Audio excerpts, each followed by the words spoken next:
Alors moi, aujourd'hui, je paye un loyer d'environ 250 €. J'ai une très grande maison avec 3 chambres, un jardin. Il faut savoir qu'en Thaïlande, on a accès à des hôpitaux privés de ultra haute qualité. Il ne pleut pas 24 heures sur 24 pendant la saison des pluies. Non. Je me souviens le nombre de fois à Vierzon où j'avais faim. Ici, franchement, 24 heures sur 24, Ouais. si t'as faim, tu manges.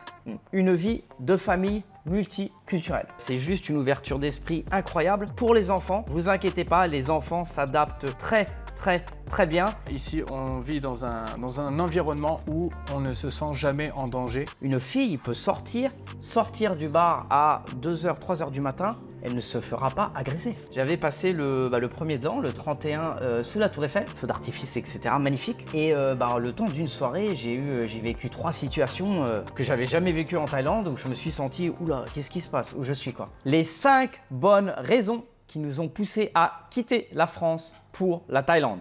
C'est maintenant. Nous sommes Kevin et Mehdi, deux papas entrepreneurs, et nous avons transformé nos vies en seulement quelques mois. Expatriés depuis une dizaine d'années en Thaïlande, nous souhaitions vous parler de ce sujet qui nous tient vraiment à cœur aujourd'hui et partager surtout avec vous les raisons qui nous ont poussés à rester vivre en Thaïlande et ne pas rentrer en France. Raison numéro 1, le coût de la vie. Alors Mehdi, parlons-en. Nous avions fait un épisode précédemment par rapport à ça, par rapport au coût de la vie et aux choses qui augmentent sans cesse en France. Est-ce que tu peux nous parler de ça, du coût de la vie et notamment la première dépense des Français, la première dépense de tous les gens dans le monde, je pense, se loger, le loyer. Toi Mehdi, combien tu payes de loyer ici en Thaïlande? Alors moi, aujourd'hui, je paye un loyer d'environ 250 €. Ok. Ouais, c'est pas beaucoup. Je vis dans de très bonnes conditions, rassurez-vous. J'ai une très grande maison avec 3 chambres, un jardin, dans un quartier résidentiel surveillé et Ouais. très propre. Donc voilà, c'est vraiment pas cher. En effet, en termes de loyer, la différence se fait vraiment. On peut comparer lorsque tu étais en France, toi qui as vécu plus que moi en France, combien tu payais par exemple? Alors ça dépend des régions où j'ai vécu, bien évidemment. Bien sûr. À Vierzon, tu connais un petit peu. Vierzon, dans le centre de la France. D'ailleurs, coucou à tous les Vierzonais. Ouais, Allez Vierzon. Une maison comme ça me coûterait environ 600 €, je pense. D'accord. Et sur la Côte d'Azur où j'ai vécu par rapport au boulot, c'est 3 fois. Hein, on sera sur du Ouais. 1500 à 2000 €, voilà. Ouais, c'est hors champ pour ce type de maison. Moi, à titre comparatif, mes parents qui ont vécu pas mal dans le sud, notamment à Cannes, ils avaient un studio de 23-25 mètres carrés et ils payaient 750 €. Ah. Donc en effet, la différence est énorme sur ce premier secteur de dépenses. Deuxième chose, Mehdi, par rapport aux charges variables, c'est-à-dire électricité, eau, assurance de maison également, combien ça te revient? Alors l'électricité, c'est vraiment la dépense qui coûte le plus cher. Il faut savoir qu'ici, on n'a pas besoin d'utiliser le chauffage forcément parce qu'on vit en Thaïlande. C'est notre chauffage à nous, on va dire. Oh, c'est notre La chauffage clim. à nous, on Ouais. utilise beaucoup la clim. Bien sûr. Mais c'est périodique, c'est vraiment une période de l'année où il fait trop chaud. 4-5 mois de l'année, ouais, Voilà. on l'utilise beaucoup. Ouais. Où vraiment on l'utilise l'après-midi si on travaille à la maison ou pour dormir. Dans 2-3 chambres, on va dire, je paye environ 30-35 € d'électricité, vraiment. Donc Ouais, c'est c'est vraiment ça, le ouais. maximum dans l'année. Le plus gros mois, je paye 35 € quoi. Ouais, je crois, moi, c'est monté à 40 €, 1000, 1500 bahts, en utilisant vraiment la clim toute la nuit, pour les enfants, bien sûr, pour bien dormir. Donc, encore une fois, c'est notre chauffage. Donc, par mois, ça reste quand même correct. En termes d'eau, bon là, attention, c'est assez dérisoire au niveau de l'eau. Est-ce que tu sais au moins ta facture d'eau? Je suis sûr que tu la connais pas. Je la connais pas. Donc je vais te la dire, puisque ça doit être à peu près Bah, pareil. ouais. Hein. Nous, en termes d'eau, chez moi, avec 3 enfants, hein, on est sur du 120-150 bahts, ce qui nous fait du 4 €, 4-5 € de facture d'eau. Alors nous, on est 5 à la maison, donc 5 douches par jour au moins, quand c'est pas le double. Donc c'est vraiment dérisoire, le coût de l'eau est dérisoire. C'est également très bien pour remplir les piscines des enfants l'été. C'est Ok. ça. Donc avec modération, hein, bien sûr, parce qu'il faut respecter ça réduit quand même la facture énormément. Ah non, mais c'est clair, c'est.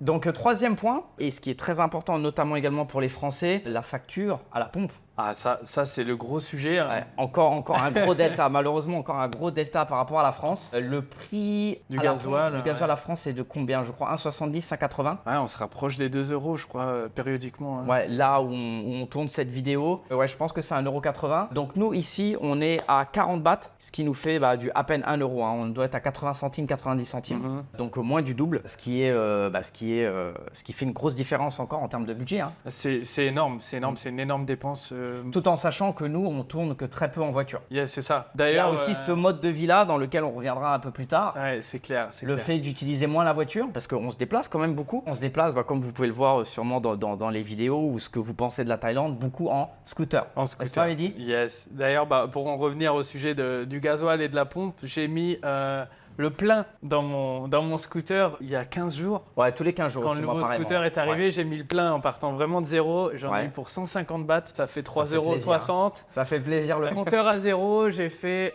déjà plus de 160 km et je suis pas retourné à la pompe encore depuis 15 jours. Donc, Donc 2 pleins par mois, quoi. allez, ton scooter. 2 encore. pleins par mois. Franchement, mon budget d'essence, j'en ai pour 10-12 € maximum par Au mois. mois, ouais.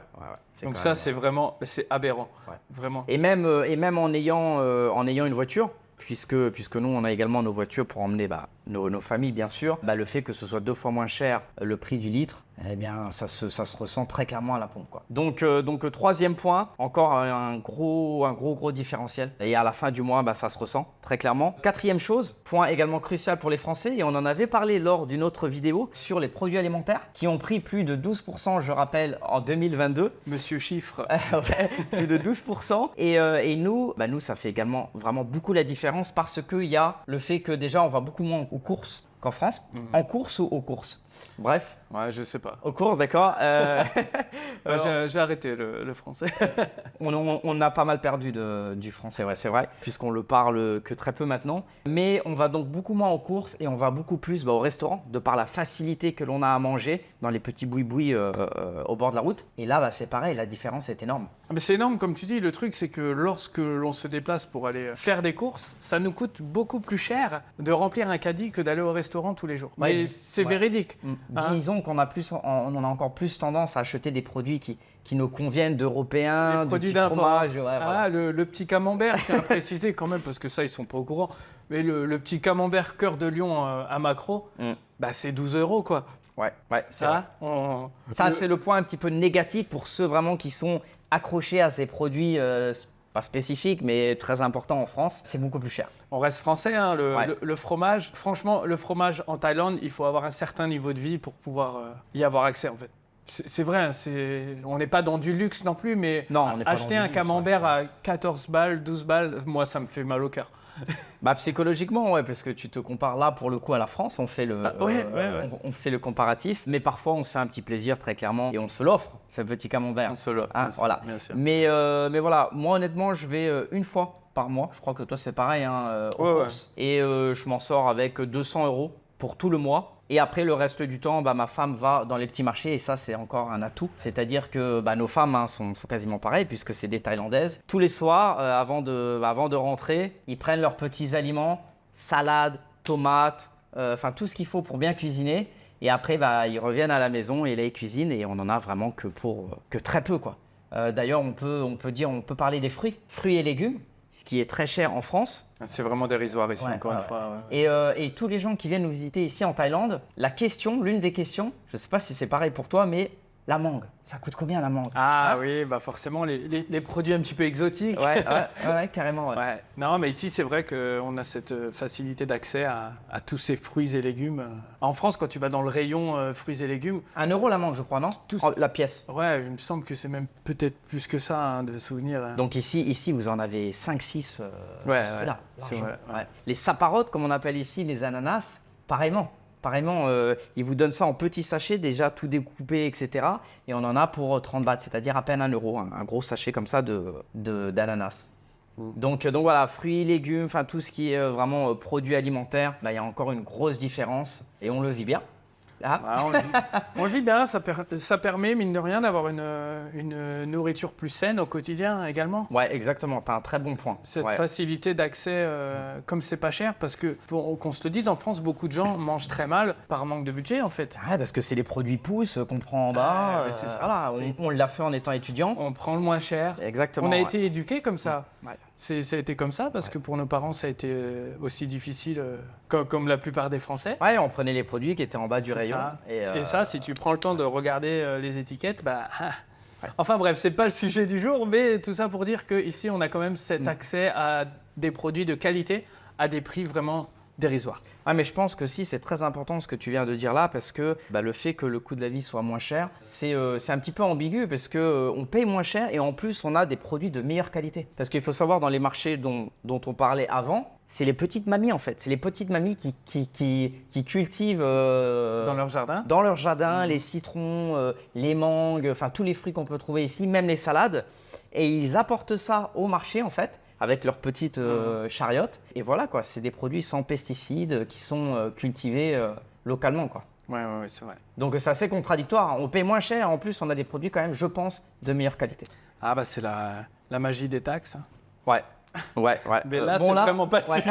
Exactement. Là, on va pas partir là-dessus. Donc voilà pour ce 4e ou 5e point, je crois, par rapport à l'alimentation et par rapport au resto. Alors par rapport au resto, nous, vous pouvez le voir dans nos différents épisodes, lorsqu'on vous emmène avec nous prendre le petit lunch, on en a pour à peu près 40-50 bahts chacun, ce qui fait 1 euro, 1,10 €. Après, on peut se faire des petits restaurants assez sympas, notamment à Chiang Mai, une grande ville qui est à côté de nous. Vous allez en avoir franchement pour 5-6 € pour un bon repas. Ouais, c'est ça. Bah, disons Lorsque que toi, quand on t'emmènes ta femme dépense… chaque semaine faire une petite sortie. Ouais, on en a pour 10 € chacun. Ouais, Allez, on va 15 € dire grand avec, maximum, on va non dire avec 1000 bahts, ce qui fait l'équivalent de 27 € à peu près. À peu près, 27 À €, peu 27 près, €, 50. Et j'enlève les centimes, et ben on mange dans un super resto. Ouais, ok. Voilà, Ok. très clairement. D'accord, donc ça c'est un bon comparatif. Ok, en termes de coût de la vie, donc là on a vu vraiment les 5 points majeurs, les 5 points de dépenses majeures des Français et également de nous ici, hein, c'est pour tout le monde pareil dans tous les cas. J'aimerais qu'on finisse par peut-être le fait de se déplacer, notamment pourquoi pas partir en week-end, puisque nous c'est quelque chose qui nous est cher. Il faut savoir qu'on essaie de partir en week-end tous les 2 mois. C'est une règle qu'on s'est fixée depuis cette année d'ailleurs. Yes. On a beaucoup travaillé les 2 dernières années. Malheureusement, on n'a pas emmené nos enfants et nos femmes beaucoup en week-end. Là, ça a changé à partir de cette année. Et donc, on les emmène une fois tous les 2 mois en week-end. On prend 3 nuits, 2 ou 3 nuits. Et d'ailleurs, toi, tu reviens. D'ailleurs, tu es plutôt pas mal bronzé. Ouais, je suis tu reviens frais, fraîchement d'un petit week-end avec ta femme et Farrell. Ouais, exactement. Je suis parti donc dans un magnifique hôtel 5 étoiles, Ok. chose qui était très peu accessible pour moi lorsque j'étais en France, même en gagnant bien ma vie. Il faut En savoir… termes de chiffres, on veut des chiffres. On veut des chiffres. Vous voulez des chiffres? Et ouais, hein, ils sont là pour ça, c'est le but. Non, de mais l'épisode. concrètement, je suis parti donc 2 nuits, 3 jours de nuit dans un hôtel absolument incroyable. Ok, hôtel 5 étoiles. Hôtel 5 étoiles avec un service extraordinaire, etc. Et j'ai payé 75 € la nuit. Ok. Voilà. Et en termes de encore gasoil, budget pour manger, etc. Pour manger déjà, forcément le magnifique buffet à Ah, j'en volonté étais sûr, du ouais. petit déjeuner, bien sûr, on est friand de ça. Ouais. Donc ça, ensuite le midi, on est parti en ville, on a mangé pour peut-être, je sais pas, 150 bahts chacun, Ok. dans un endroit vraiment cool pour le coup. Ok, donc en euros, on va parler en euros. 4-5 allez, euros chacun.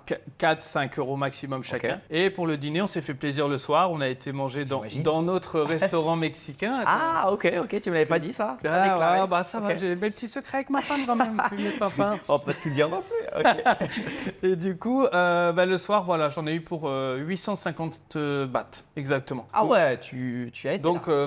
En 20 €, allez. Ah, ok. 20 € et on a mangé, c'était extraordinaire. Voilà. Ok. Avec ton fils. Hein. Avec mon fils, bien sûr. Donc concrètement, Donc, le budget prix global pour les 3 jours.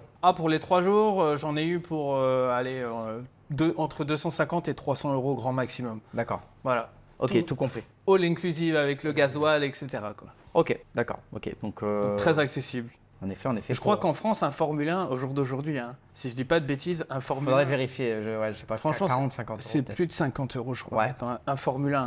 Je sais pas, à vérifier, mais en effet, ouais, si on compare même à des hôtels basiques. Parce que là, on parle vraiment de… Ce qui est bien en Thaïlande, c'est que vous avez des hôtels encore vraiment pas chers du tout, à 3-4 € la nuit. Mais si vous voulez vraiment level up, comme on dit, notamment pour votre famille, avoir un confort, un très bon confort, ça reste très très abordable, comme vient de le dire Mehdi. Donc 300 € pour un week-end, 2 nuits, all inclusive, avec un buffet de fou chaque matin et une chambre dans un 5 étoiles, puisque tu avais le fitness, piscine. Bien sûr, j'étais à la gym tous les jours. Voilà, fitness, piscine, grand parc. Je crois il y avait des animaux dans le... Un zoo dans l'hôtel, hein, bien un sûr. zoo dans l'hôtel, ok, puisque c'est plus un hôtel familial. Hein, Ouais, c'est ça, un resort. Ouais. Ouais. Donc voilà, c'est quand même c'est un point crucial et c'est l'un des points, je pense, tu confirmeras, c'est l'un des points qui nous fait également rester ici et pourquoi on a décidé de venir ici, c'est parce que on peut se faire plaisir, même si maintenant on a un peu plus de moyens financiers et c'est très bien, mais même avec un budget assez réduit, tu peux quand même te faire plaisir et faire plaisir à ta famille en économisant un petit peu quoi. Il y en a pour toutes les bourses, Ouais. en fait. Comme tu Ouais. disais, hein, Exactement. le petit backpacker qui vient en voyage, nous on l'a fait quand on est arrivé en Thaïlande on il y a, arrivait il y a comme plus ça, de ouais. 10 ans. Mm. On dormait dans des chambres, dans des hostels. On payait 3-4 euros la nuit. Ouais, à peine, ouais. Maintenant, tu vas sur booking.com, il y a des hôtels ici aux alentours de Chiang Mai où tu vas payer 5 000 euros la nuit. Donc Aussi, il y en a vraiment pour toutes les bourses et c'est aussi ça qui fait l'avantage de la Thaïlande, c'est qu'il y en a vraiment pour tout le monde. Voilà. Ouais, clairement. Ok, eh bien je crois qu'au niveau du coût de la vie, on en a plutôt pas mal parlé. Ah non, point qui me revient là, Oula. et très important, et dont on a eu un commentaire sous une vidéo, je crois que j'ai fait avec mes parents, concernant la santé. Ah. Parce que c'est très important également. Ouais, super important, bien sûr. Donc, concernant la santé, donc, comme vous devez vous en douter, ici, on n'a pas le même système. Il n'y a pas de sécurité sociale, il n'y a pas de complémentaire. Nous, on est avec des assurances privées. En termes de coûts, encore une fois, puisqu'on est là pour donner des chiffres, pour avoir une assurance vraiment très complète, c'est-à-dire qu'on est vraiment couvert pour le maximum, même pour des choses comme le cancer, si vous devez faire de la chimio, si vous devez faire des choses très importantes, ou si vous avez un grave accident de moto par exemple, on est couvert pour ce type de choses-là, également pour avoir des chambres individuelles avec du bon standing, donc dans des bons hôpitaux. Nous, on paye donc des assurances privées qui sont de l'ordre de… Combien tu payes toi? Je ne sais pas du tout. Alors moi, j'ai vraiment pris le top des assurances. Ouais. Je paye, allez, on va arrondir 50 euros par mois. Voilà. 50 euros par mois. Je suis couvert, quoi qu'il m'arrive, je suis couvert à 100% en fait. Ok, 50 euros par mois. Donc, d'accord, moi je voulais être pareil, peut-être un petit peu moins cher, mais pareil. Et j'ai accès, comme tu disais, donc là, petit disclaimer, comment on dit en français petit, je sais pas. en je l'ai français. pas le mot en français là. Ouais, disclaimer. Bref, je n'ai pas ce mot en français, désolé. Mais les idées reçues peut-être. Ouais, peut-être, ouais, c'est un petit peu dans le… Faut savoir qu'en Thaïlande, on a accès à des hôpitaux privés de ultra haute qualité. Ouais, bien sûr, c'est pas ce qu'on pourrait penser. Hein. Ouais, la Thaïlande, peut-être pays pas si développé que ça. D'ailleurs, ça, je pense que ça peut très clairement être un sujet. Un sujet, ouais. Sur le fait que, honnêtement, c'est pas parce qu'on est ici depuis plus de 15 ans que on est forcément amoureux du pays. Mais honnêtement, même dans la gestion du Covid, la Thaïlande, c'est bien loin de la France. Même si la France est plus développée en termes économiques, etc.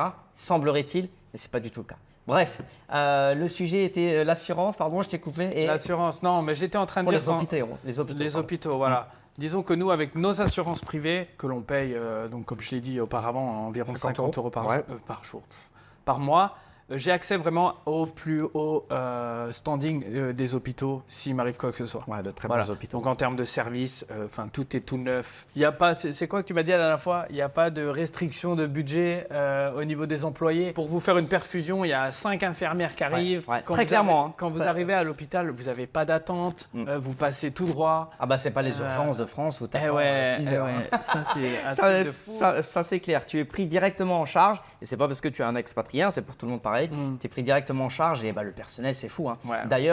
D'ailleurs ma mère qui a fait carrière dans ce domaine-là en tant qu'aide-soignante, quand elle est arrivée ici, elle a dit mais je sais plus où donner de la tête, il y a des infirmières, des aides-soignantes de partout. Quoi. Partout, ouais. Donc ouais, en termes de santé honnêtement, après je sais pas combien coûtent les complémentaires, toi tu sais plus. Toi qui es plus travaillé en France, etc. 50 euros, je sais plus, mais je pense qu'on complémentaire, non? On est dans les mêmes ouais, 50, budgets, 60, même peut-être 70 euros ouais. pour les complémentaires. Donc voilà, même s'il n'y a pas la sécurité sociale, vous avez votre assurance privée. Après, plus vous êtes âgé et plus ça coûte cher, bien sûr. Mais par exemple, mes parents qui ont plus de 60 ans, eux doivent payer, je crois, 120, 130 euros chacun par mois. Mais encore une fois, ils sont vraiment… très bien couverts. Quoi. Ah, ils sont couverts à 100%, donc à partir de là, c'est pas problématique finalement. Ouais. Donc voilà, je crois qu'on a couvert tous les sujets, Mehdi, Ouais, pour le coût de la vie. Le coût de la vie, ouais. Ouais, ok.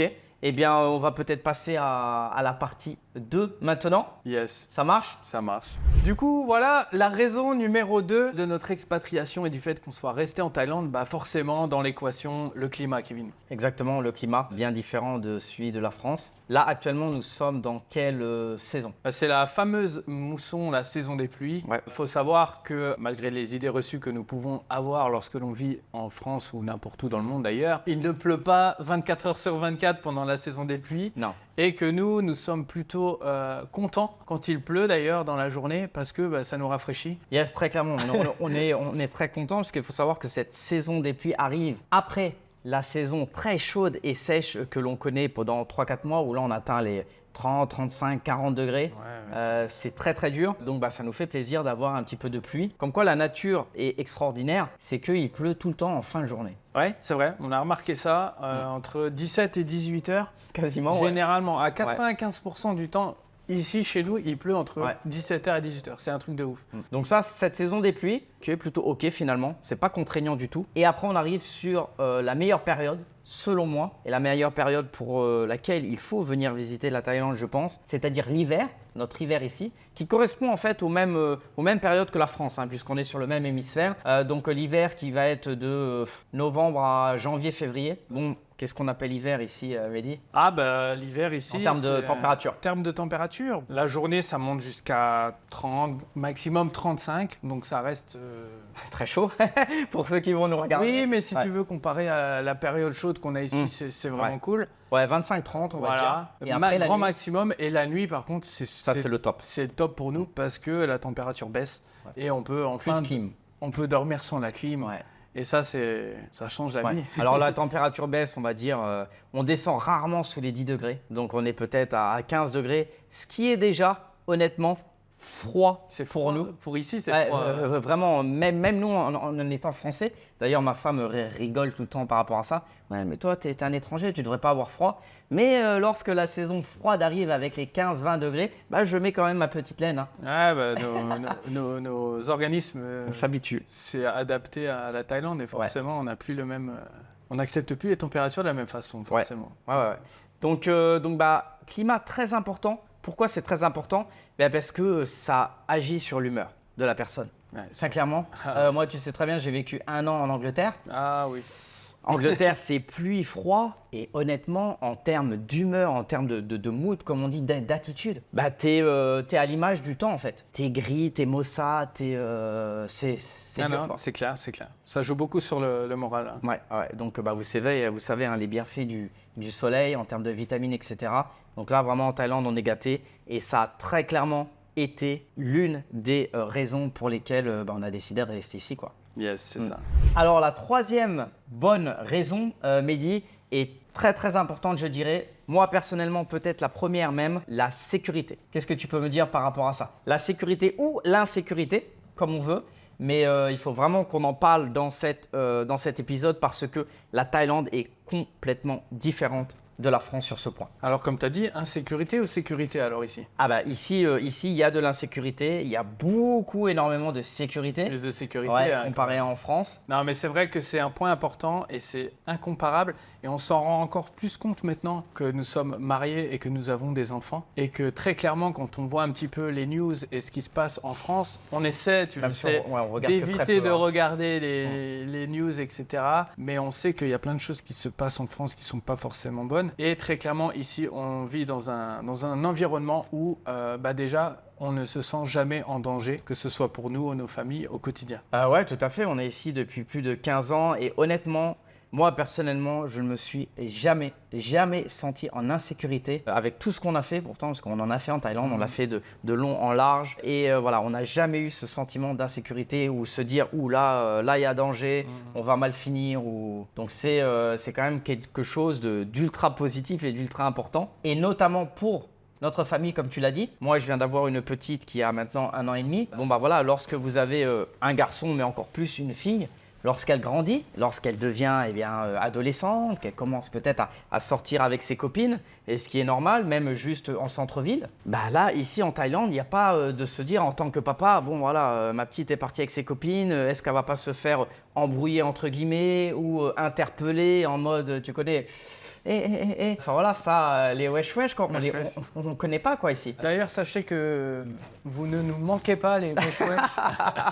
On se demande très bien sans vous. Ouais, donc, en fait, on n'a plus du tout ça dans notre tête, cette inquiétude. Et ça, je vous parle de l'après-midi, mais c'est également le cas le soir.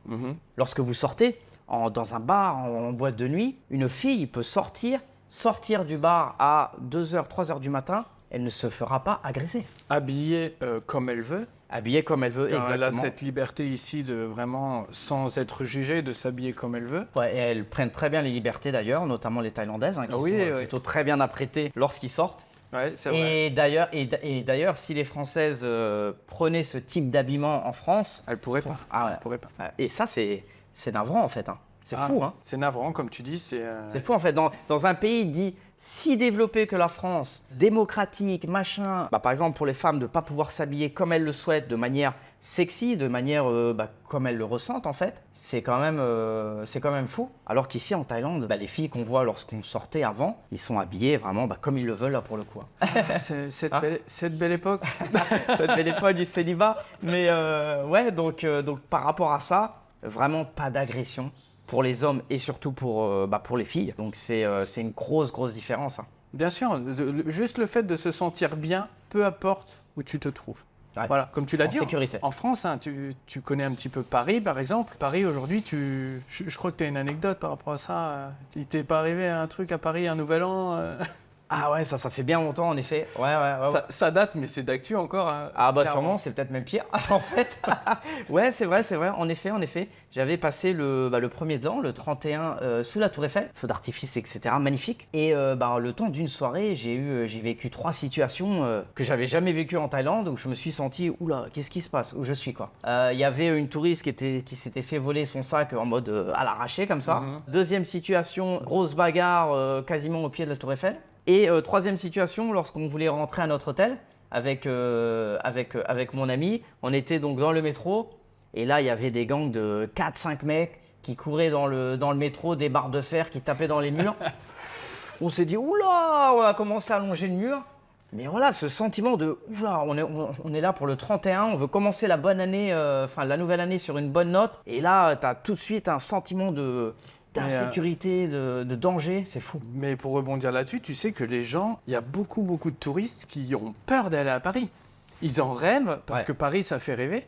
Mais il y a eu trop d'histoires en fait. Ah, bien sûr. Et en ce moment, il y a les JO là. Ouais, en effet. Ouais. Il y a les JO. Ouais. Donc bon, quand on va diffuser cet épisode, ce sera peut-être déjà passé. J'ai une connaissance, une copine. Ouais, tu m'as dit, ouais.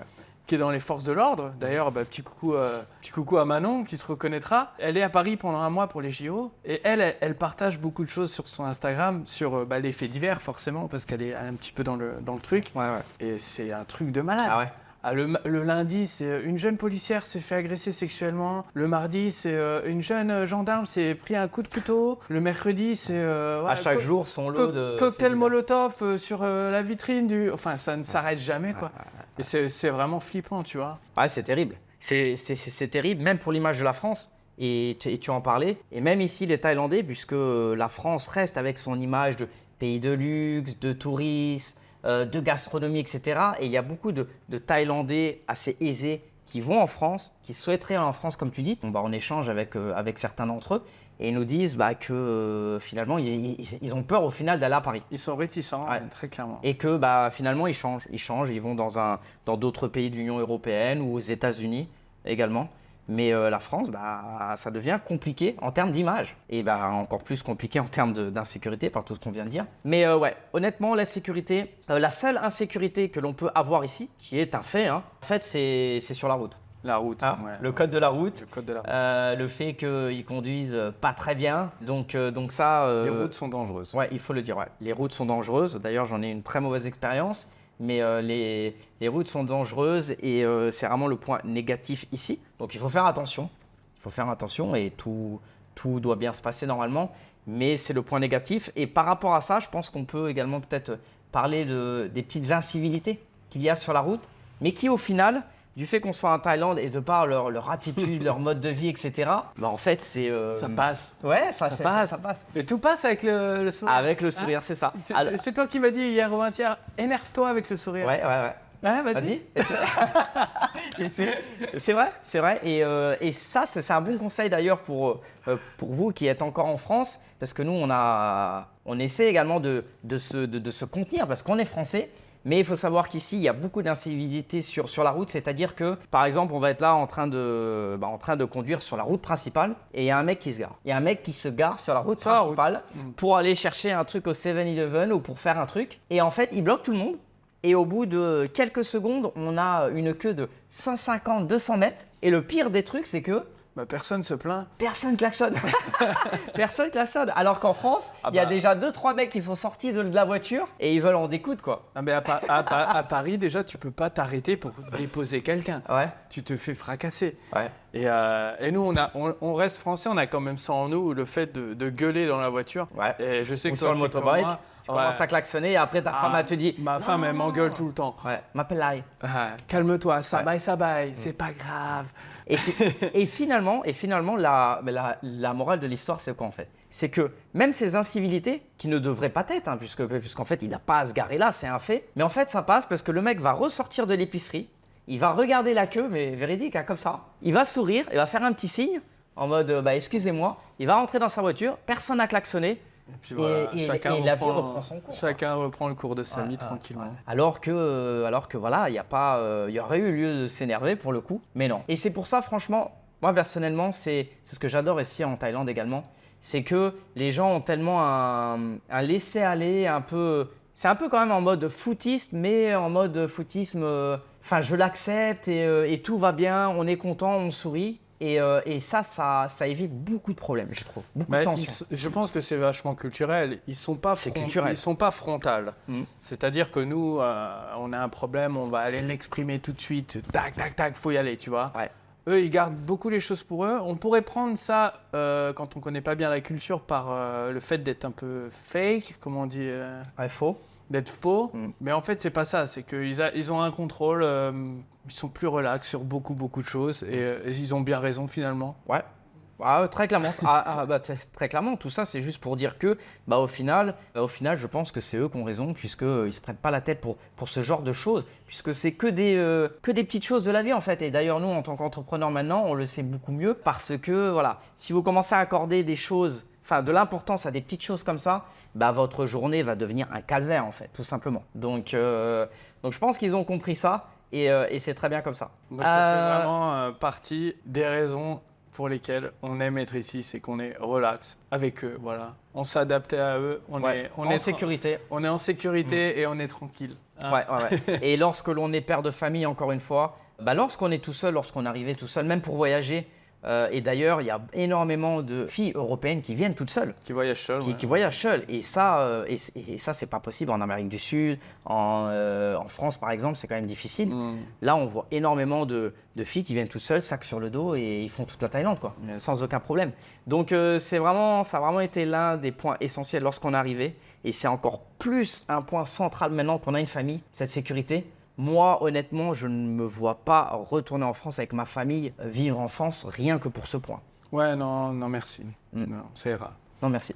je laisse mon tour. Voilà, donc c'était notre point numéro 3 et non pas des moindres, la sécurité. Yes. Point numéro 4, quatrième bonne raison de venir en Thaïlande, une vie de famille multiculturelle. Alors Mehdi, on sait que c'est un point qui peut être problématique. Également peut-être un point où l'on va se trouver des excuses pour une famille française qui souhaite s'expatrier. Un frein? Ouais, un frein, une excuse, un obstacle, un plafond de verre. Beaucoup de familles vont dire « Ah ouais, mais tu te rends compte, si je vais… là, on parle de n'importe quel pays. Hein, si je vais par exemple donc, en Thaïlande, comment on va faire? Comment on va s'adapter? Mes enfants à l'école, comment ça va se passer? Il va complètement être déraciné. » Et ça, en fait, on voulait parler de ce point-là parce que c'est l'un des points essentiels pour nous, pourquoi on reste en Thaïlande. Mais en fait, c'est une mauvaise excuse. Ouais, tout à fait. En fait, beaucoup de gens prennent ça comme un frein, alors que c'est carrément un avantage. C'est tout le contraire. C'est tout le contraire. Nous, c'est un petit peu différent parce que nous avons des femmes thaïlandaises, donc nos enfants sont thaïlandais. Donc c'est un petit peu différent pour les gens qui s'expatrient, mais nous côtoyons des Français expatriés, des couples, des familles entières, français ou d'autres nationalités d'ailleurs, qui sont venus ici avec toute leur petite famille. Les enfants de tout âge, on en a vraiment, ça part vraiment du bébé jusqu'à même 14-15 ans. Ouais, jusqu'à l'adolescence, ouais. Jusqu'à l'adolescence. Et les enfants sont tous dans des écoles internationales de niveau qualité incroyable. Au bout de quelques mois, les enfants commencent déjà à parler d'autres langues. Ouais. Notamment, à la base, ils parlent anglais, ils parlent thaïlandais. Enfin, c'est très, très enrichissant pour les enfants. Ouais, très clairement. C'est donc, c'est en fait un point crucial, un très très gros point, et ça doit pas être un frein, bien au contraire. C'est juste une ouverture d'esprit incroyable pour les enfants. Vous inquiétez pas, les enfants s'adaptent très très très bien. Et comme vous le savez, hein, on apprend beaucoup mieux lorsqu'on est enfant. Et comme a dit Mehdi, il y a de nombreuses écoles, de nombreux programmes où l'enfant français qui galère à apprendre par exemple l'anglais en France, il va arriver ici dans une école multiculturelle où il va apprendre quasiment qu'en anglais. Au bout de 3-4 mois, il va déjà être bilingue en anglais quasiment. Et il va également avoir cette petite touche de culture thaï également, cette ouverture d'esprit sur la langue thaïlandaise, mais également sur la culture. Donc en fait, c'est tout bénef. C'est tout bénef, ouais, c'est tout bénef parce que vos enfants vont vraiment avoir déjà directement cette ouverture d'esprit. Chose que vous ne pouvez pas avoir en France puisque vous êtes dans la société française et c'est normal. Vous apprenez que du français, un petit peu de l'anglais, mais vous n'êtes pas du tout dans cet environnement multiculturel. C'est clair. Et puis nous qui avons beaucoup voyagé depuis toutes ces années, on connaît l'importance de parler plusieurs langues. Bien sûr. C'est quelque chose vraiment d'indispensable, peu importe le choix de carrière que vous faites. Ouais. Tout de suite, comme tu l'as précisé, ça ouvre l'esprit, ça ouvre aux autres, ça permet d'apprendre des nouvelles cultures. La culture thaïlandaise, elle est tellement riche que franchement, c'est tout bénéfice que ce soit pour les enfants, mais également pour les parents, pour le coup. Ouais, exactement. Et c'est vraiment. C'était l'un de nos critères, nous qui avons beaucoup voyagé avant. On s'est toujours dit, on aimerait quand même une femme qui parle une autre langue, que ce soit espagnol ou anglais ou thaïlandais, pour avoir déjà cette mixité de culture, mais également cette ouverture à différentes langues.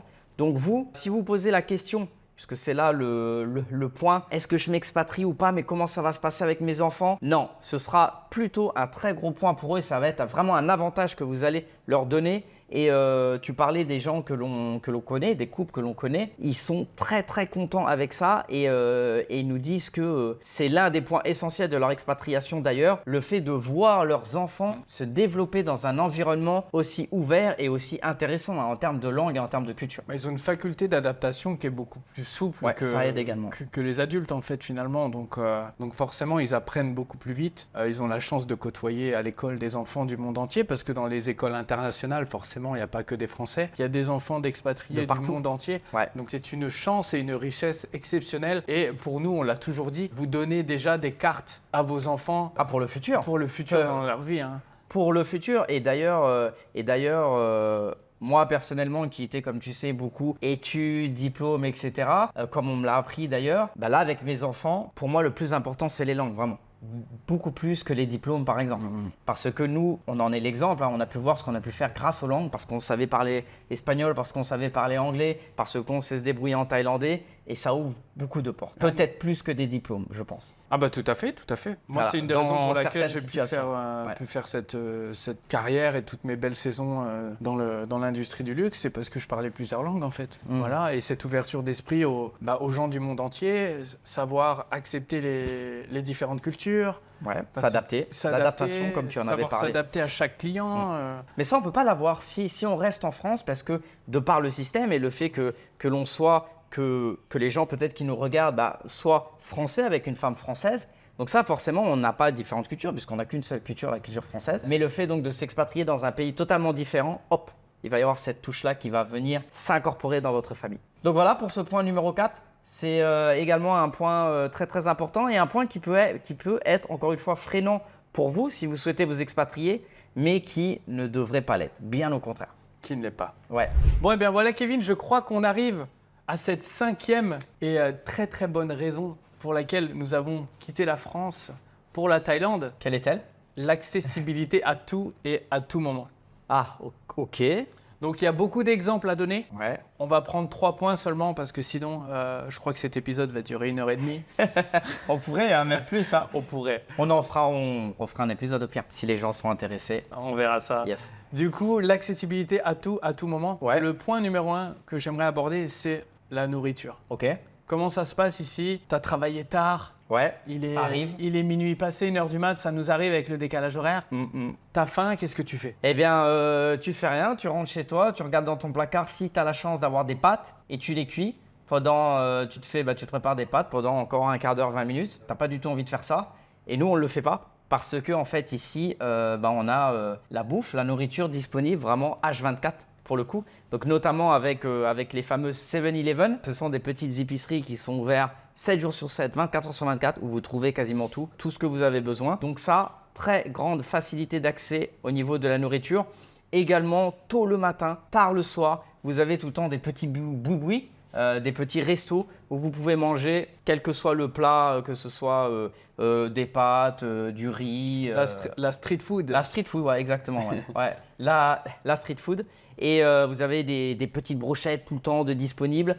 Donc ça, honnêtement, c'est un très bon point puisque à tout moment, vous n'allez pas mourir de faim en Thaïlande. Ça, c'est une certitude. Ah, mais non, mais tu rigoles, mais c'est un point incroyable. Moi, ça me fait rire parce que tu sais d'où on vient, à Vierzon, 19h30, 20h. Aïe, aïe, aïe. Si le supermarché il est fermé, Ouais. l'épicerie elle est fermée, t'es chez toi, t'as rien dans le frigo. McDo, il reste quand même McDo, non? Ouais, mais si t'es pas véhiculé, que le McDo il est. Parce qu'il ouais. faut préciser que le 7-Eleven, il y en a un tous les 200 mètres. Ouais, c'est vrai. Donc dans tous les cas, tu peux y aller à pied. Hein. Ouais. Donc ça, franchement, moi je me souviens le nombre de fois à Vierzon où j'avais faim. Il est 23h. Et surtout que tu avais la flemme de cuisiner, après ça se comprend à minuit. Aussi, mais bon, sans parler de flemme, si ton placard est vide, ça peut arriver, si tu n'es pas très organisé. Ouais. Non mais voilà, tout ça pour dire qu'ici, franchement, 24 heures sur 24, si tu as faim, tu manges. Ouais, très clairement. Très clairement. Et ça nous appelle sur un deuxième point, là c'est pas trop le sujet, mais rapidement, sur le fait qu'il y a tout le temps de la vie en fait en Thaïlande. Ah, oui. Même dans la petite ville où on est, c'est une petite ville, pas très grande, mais quand même, il y a tout le temps de la vie. À n'importe quel moment, du matin, de la journée, du soir, de la nuit, il y a tout le temps des gens de présents où tu peux justement acheter quelque chose parce qu'il y a ces petits boui-boui, cette street food tout le temps qui est présente en Thaïlande. Donc ça, c'était le point numéro 1. Point numéro 2, tu voulais parler de quoi? Point numéro 2, j'aimerais aborder l'Internet. Parce que ça c'est un truc de fou. Ok, je vois. En France, Ouais, vas-y. quand tu t'installes dans un nouvel appart ou une maison et que tu veux mettre Internet, combien de temps ça prend? Franchement, la dernière expérience que j'ai, c'était avec Orange, mais il y a plus de 10 ans de ça. Et c'était pour mettre chez ma grand-mère et ça avait pris une éternité, une éternité. J'avais du taf à faire, donc je sais pas, peut-être 2-3 semaines. Ouais, 3 semaines, t'es gentil. Ici, Plus que ça. Ici, ouais, ça dépend d'où t'habites et, Ouais. Et j'imagine de l'opérateur. Bon, ça fait un moment que j'ai pas pris Internet en France, mais je sais que c'est catastrophique. Il faut vraiment t'y prendre à l'avance pour qu'ils viennent t'installer une box en fait. Alors qu'ici, tu vas signer ton contrat le matin à 10h, à 13h, les mecs sont chez toi. Le pire ici, c'est qu'ils viennent pas t'installer que la box. C'est qu'ils viennent tirer des lignes électriques parce qu'il faut savoir que l'électricité, c'est une catastrophe ici d'ailleurs. On pourra peut-être mettre une petite photo pour leur montrer un petit peu les… Ouais, c'est une bonne idée. Ouais. Parce que ceux qui connaissent pas la Thaïlande, vous allez halluciner. Ouais. Ils viennent vous tirer des lignes incroyables. Il y a 3-4 employés de la compagnie qui viennent et vous avez Internet. Échelle en bambou, Ouais. ils montent et let's go. En 3-4 heures, tu as Internet chez toi, ici. Ouais. En France, franchement, il faut 1 mois. Vous nous direz si on est hors sujet parce que ça fait un moment, mais de souvenir, il faut 1 mois. Ouais, donc ça revient vraiment à ce point numéro 5, c'est-à-dire qu'il n'y a pas d'attente en fait. Tout est facile, ça se fait du tac au tac, quoi. Si vous avez vraiment des choses à faire, des choses importantes, et d'ailleurs, par exemple, pour déménager, on peut peut-être prendre également l'exemple du déménagement. Moi, j'ai déménagé là il y a un an et demi. Ça a été fait rapidement, quoi. En 2 jours, c'était fait, quoi. Ce qui est signature de contrat, etc. C'est ça le point, le point important. Les préavis, est-ce que tu peux nous en parler? Se loger, c'est une catastrophe. Ouais. Moi, j'ai été saisonnier. Chaque saison, il fallait que je trouve un nouveau logement. Donc pour avoir un logement en France, que ce soit peu importe sur la Côte d'Azur ou peu importe où, même à Vierzon, maintenant les propriétaires demandent des dossiers comme ça. Des preuves, là, de salaire, etc. Fiche de paye. Ah ouais, d'accord. des garants. Faut des garants. Alors, ça n'existe pas. Des garants, si t'as pas quelqu'un de ta famille qui peut t'assurer, machin. Okay. Enfin, c'est un truc de fou. Ça prend des semaines, faire un dossier, l'assurance, les machins. Ici, vous trouvez une maison avec une pancarte à louer. Vous appelez le propriétaire, rendez-vous. Le lendemain, il vient avec le contrat. Vous signez, vous donnez un dépôt, vous rentrez dans la maison. Très clairement. En 24 heures. Ouais. En quelques jours, c'est fait. Quelques jours en comptant le déménagement. En France, c'est la folie. C'est un truc de fou. Hein. D'accord. Ok. Ouais, je sais que mes parents avaient rencontré ce problème-là également pour se loger. C'est très dur. Déjà, il faut trouver le logement. Encore une fois, par rapport au coût de la vie, au prix, etc. Et après, les démarches, comme tu dis, gros dossiers à remplir et tout. Enfin, la paperasserie française à son apogée, quoi. L'administratif. L'administratif. Ok.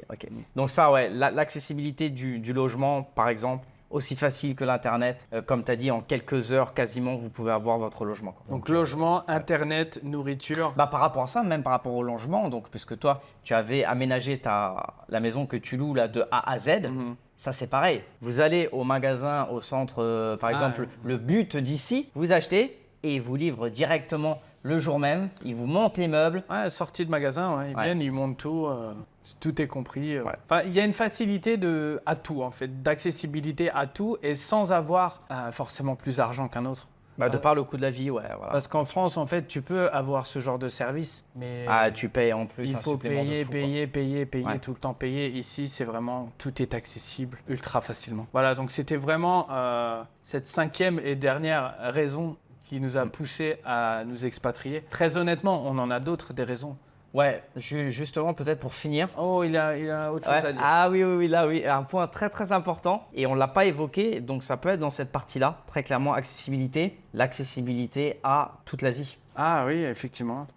Nous, il faut savoir qu'on a également décidé, ça a été l'une des raisons, de par le fait qu'avec Bangkok, c'est un très très gros centre de voyage, une très grosse base, notamment avec les 2 gros aéroports. Et pour vraiment très peu cher, vous pouvez aller partout en Asie. Vous pouvez aller jusqu'au Japon, jusqu'en Inde. Pour 300 € maximum aller-retour, vous allez au Japon, vous allez en Inde. Vous allez dans les pays limitrophes, au Vietnam, au Cambodge par exemple, pour 50 €. Donc là, c'est aussi dans cette partie-là d'accessibilité, de facilité. Là, pour le coup, de voyage, de transport, même avec votre famille, quelques heures, vous êtes dans un autre pays pour un coût dérisoire. Dérisoire, oui. Donc ça a été l'une de nos raisons, puisque nous, on a quand même un passé de voyageurs. Et lorsqu'on a regardé les prix de Bangkok pour n'importe quel autre pays autour, même aux Philippines, même pour aller en Australie, c'est moindre. C'est vraiment beaucoup moins cher qu'en France. Oui, c'est incomparable. Ouais. Même les compagnies low cost en France, je connais même plus les noms. Du Ryanair. Ouais, attends, on va pas faire de l'affiliation là quand même. C'est bon, c'est Cliquez notre sur chaîne. le lien. Pas du tout, c'est une blague. Pour un coupon de 50 € pour votre prochain voyage. Non, mais voilà, c'est clair que ça a fait partie également ça a pesé dans notre prise de décision de rester là, c'est clair. Dans notre également ouverture d'esprit encore, de emmener sa famille en voyage, voir d'autres choses, etc. La vie en fait. Vivre la vie, vraiment. Prendre l'avion pour nous, vraiment, lorsque l'on est dans un aéroport, on se fait la remarque à chaque fois. On se dit, là on va vers une autre expérience, on vit et on veut vraiment donner ça à nos enfants. Et d'ailleurs, on les a emmenés 2-3 fois là dans 2-3 voyages. Ils ont pris l'avion pour la première fois. Et voilà, même pour un budget vraiment réduit, c'est possible, quoi. Donc vraiment, accessibilité également à ça, au voyage, beaucoup plus facile qu'en France, en tout cas à prix réduit. Et bien voilà pour ces 5 bonnes raisons, Mehdi, pour lesquelles on a quitté la France, notamment pour la Thaïlande. Bon voilà Kevin, je crois qu'on arrive sur cette fin d'épisode. Franchement, je sais pas pour toi, mais moi j'ai grave kiffé. C'était intense. C'était cool, hein. On avait vraiment envie de faire cet épisode parce que ça nous tenait vraiment à cœur de pouvoir partager avec vous toutes les bonnes raisons pour lesquelles on a quitté la France et on s'est expatrié pour la Thaïlande. Donc nous aimerions en commentaire que vous nous disiez, dans un premier temps, si vous avez déjà pensé à vous expatrier? Si oui, dans quel pays? Et surtout, nous, ce qu'on veut savoir, c'est quelle est la raison, quelles sont les excuses pour lesquelles vous ne vous êtes pas encore expatrié?